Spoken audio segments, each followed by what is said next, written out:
What's up, guys? Welcome to another episode of From Screen to Shelf. This is Gabe, and today what we're going to be doing is we're going to be going through and ranking the films in Christopher Nolan's filmography. As many of you know, I am a huge Christopher Nolan fan. I've been a fan of his for quite some time. He was one of the first directors I was exposed to at an early age. The first film I saw of his was actually Insomnia. My parents had bought it on DVD when I was like 13 years old. And that film just really resonated with me for some reason at that young age. I just was kind of absorbed with the atmosphere of that movie, Robin Williams' performance, Al Pacino. And then I was exposed to Memento not long after that.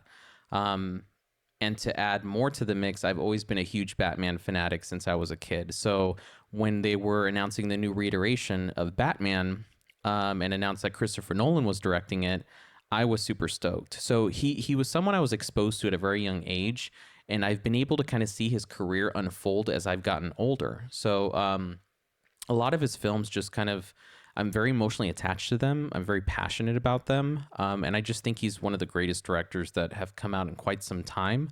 So I thought it would be cool just to kind of go through his filmography real quick and rank his movies. Mind you, there might be some spoilers when we're talking about some of these movies.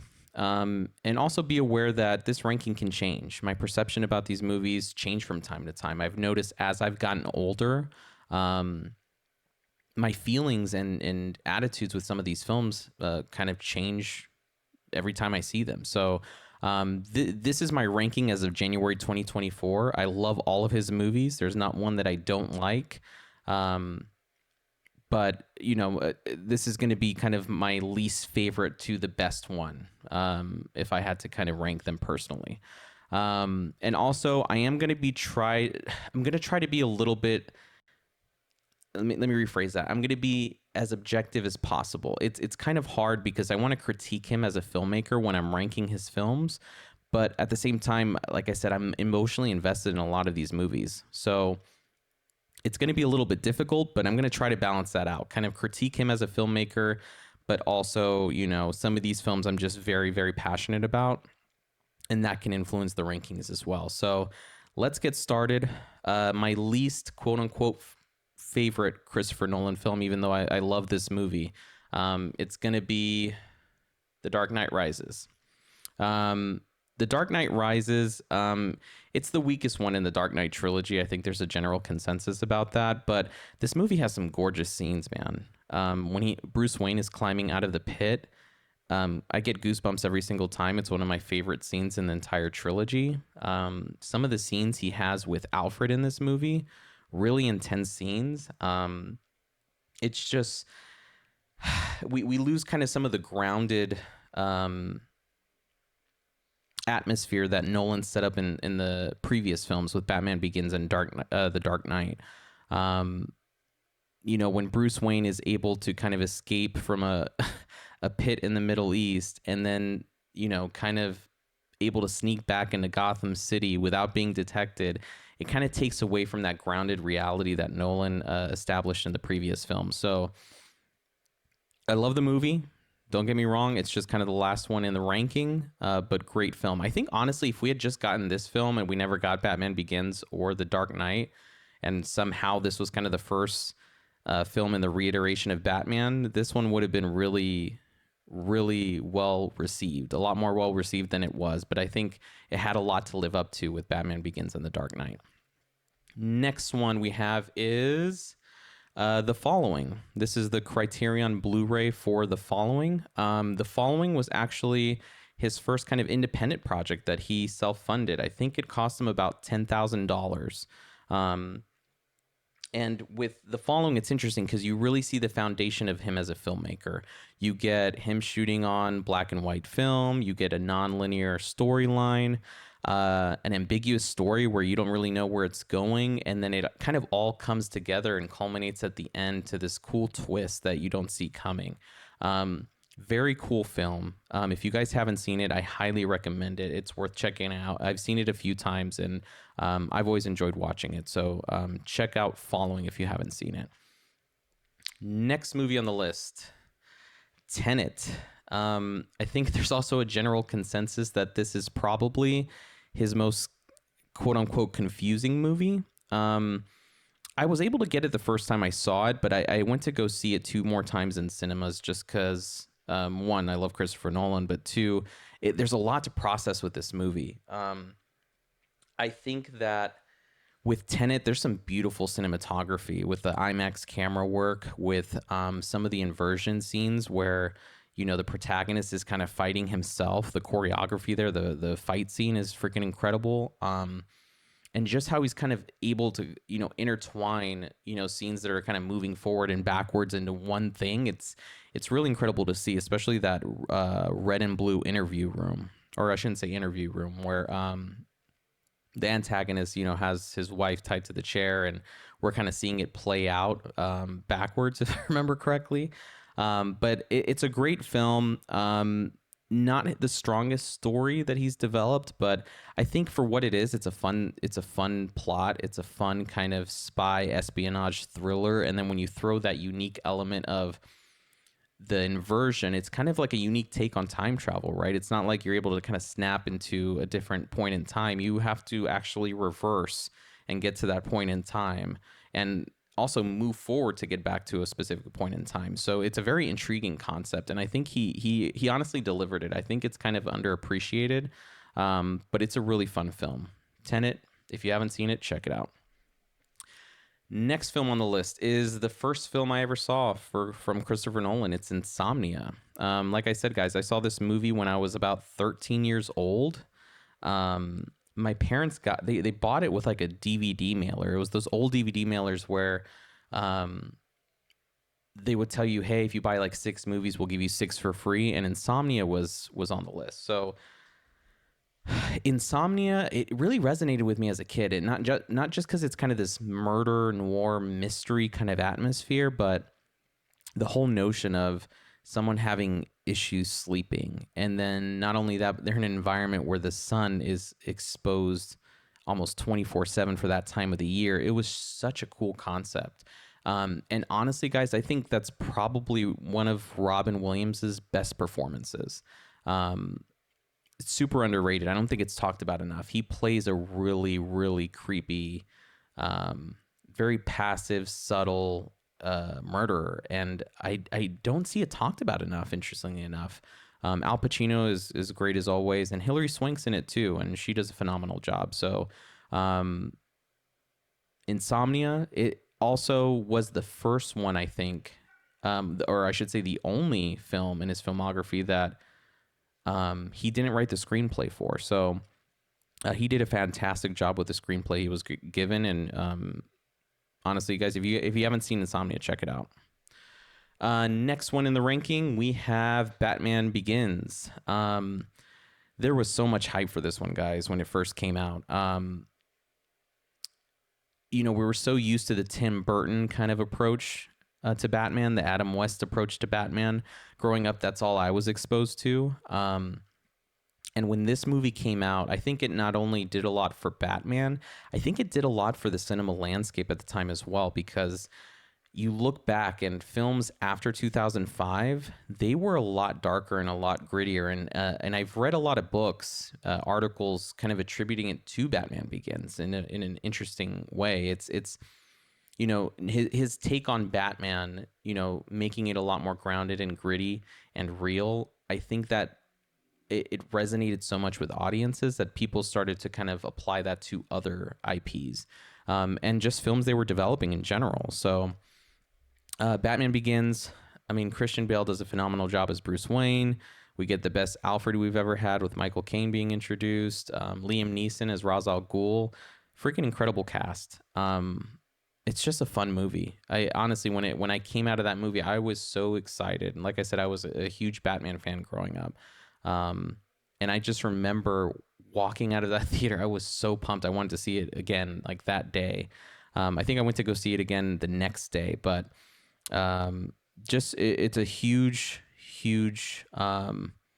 the film has a huge emotional resonance for me, just as a Batman fanatic, and the fact that he was kind of introducing this new reiteration, new perspective on Batman, and I think it holds its own. Some people argue that Batman Begins is actually the best in the trilogy, and I can honestly see that being an argument. I know some people rank these movies differently, but I think the common debate is whether The Dark Knight or Batman Begins. And I can see how Batman Begins could be noted as the best in the trilogy. So fantastic movie.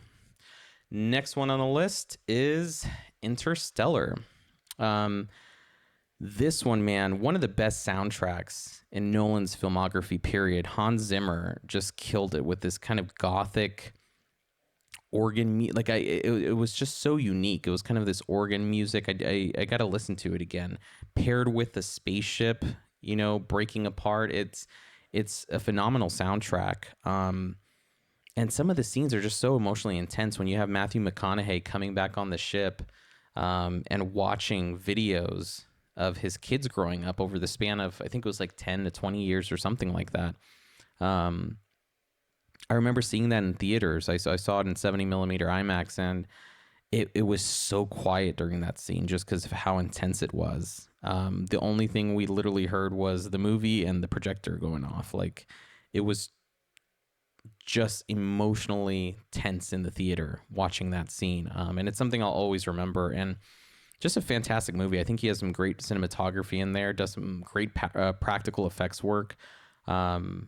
Interstellar, awesome movie. Next one on the list, Memento, which, interestingly enough, I don't know how Memento and Insomnia don't have 4K releases already. It's something I forget about, but it's bonkers to me that both of these movies don't have 4K transfers out yet. But Memento, a lot of people will rank this as like their top Nolan film, and I can totally see why.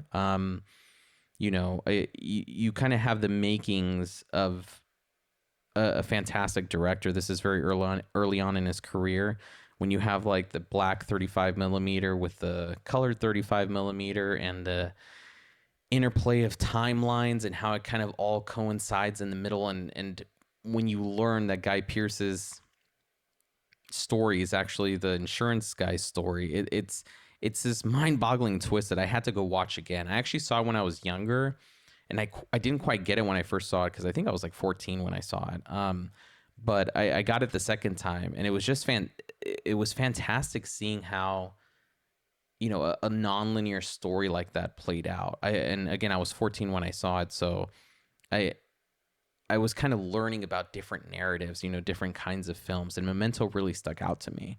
It has a great cast, great performances, great cinematography. I love the black and white cinematography in the film, and the twist is just freaking mind-boggling. And you really think about it at the end, and you can actually have kind of a debate about how the film, ends with him, kind of putting himself on another journey in a way. It's over at the end, but he doesn't want to remember it that way. Memento, powerful movie. If you guys haven't seen it, check it out. Next one on the list is going to be The Prestige. This movie, man, it just hits really, really hard.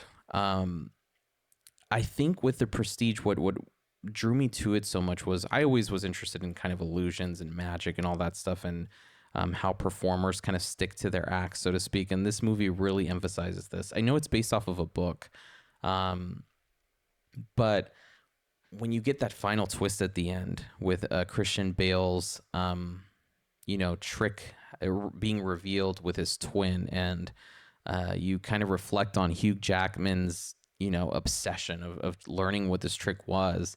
And it goes back and you just start seeing small little clues of like how this was actually playing out. You see like Christian Bale interacting differently with Scarlett Johansson and Rebecca Hall. Just subtle clues that, you have to watch the movie again just to kind of see those play out. And that's something else I love about Nolan is like, with Tenet, with Interstellar, with Prestige, you can go and watch these movies again and you'll pick up on subtle clues of, oh, that's what that is. Like in Interstellar, when, something falls off the bookcase, you're like, now there's the kind of hint right there. And, Prestige is just full of those, you know what I mean? Especially with the interaction amongst characters. Great cinematography as usual. Just the story and the atmosphere, man. The whole theme of kind of obsession, really, really resonated with me. it's just a really, really powerful movie. I hope he does more work with Hugh Jackman. I think it was just a really fantastic performance he delivered in the movie. And if they got together again, that'd be really solid. So, Prestige, fantastic film. Next one is going to be Inception. There's not much I can say about this movie that hasn't already been said. When this came out, man, I just remember this movie cutting to black and everyone's jaw dropping. So many debates about, whether he was dreaming or not at the end. But I think all in all, that's what Nolan wants. He wants to give you that ambiguous ending that's debatable. You know what I mean? The whole, the cinematography, IMAX cameras, the dream sequences, the dreams within dreams, and him touching on very kind of human elements. I love when he brings up, how you just start in a dream. You don't remember how a dream begins. You're just kind of ending up in one, and how we wake up from dreams, from like falling down.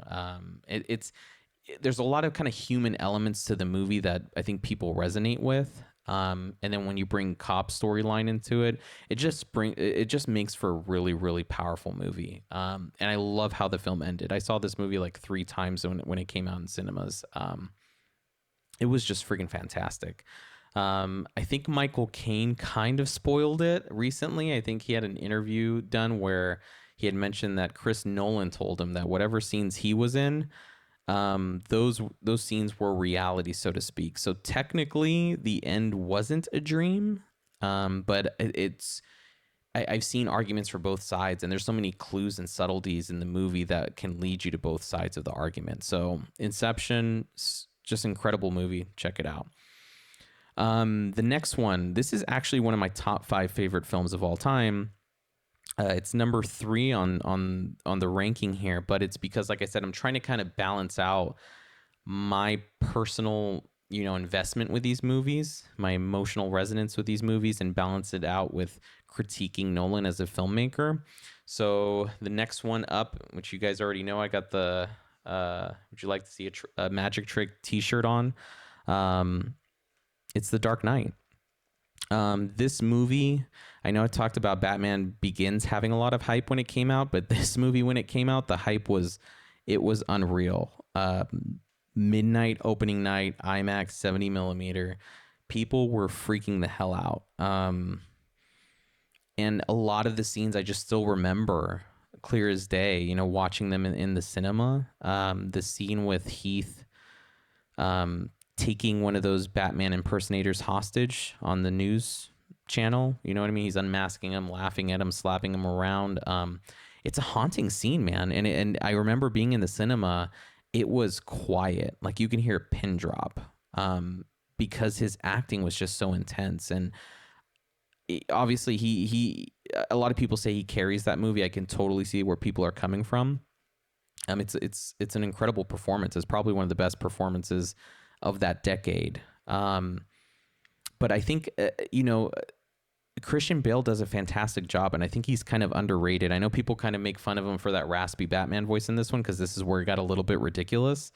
But I think he was able to kind of show, the internal conflict that Bruce Wayne was going through in that movie. You know what I mean? I love the scene between him and Alfred, where, some men just want to watch the world burn. And, he's asking himself, he's like, I'm fighting against, a force of chaos that doesn't really have anything that it wants. It just wants to disrupt everything. And him analyzing and processing, like, what do I have to do to kind of defeat this type of evil? It's such a deep, theme and performance between Bale and Ledger. And then on top of it, man, they take so many risks. Like when Rachel dies, I remember like everyone in the theater, their jaws just drop, like the love interest died. It's like, you don't expect that. And this was the first film I think he was playing around with IMAX cinematography. And I think he, it's a staple now. Like it's something that, we see other filmmakers kind of implementing, and it's, he showed everybody like, hey, there are more tools than, we're used to. This could be definitely utilized not just for documentaries, but to give people a cinematic in experience where we can kind of be engaged with it. So, The Dark Knight, like I said, top 5 personal films of all time. I love that movie. I've seen it more times. I probably know all the dialogue in the freaking movie by now, but I have it as number 3. So that's me trying to be as objective as possible. Next movie on the list, Dunkirk.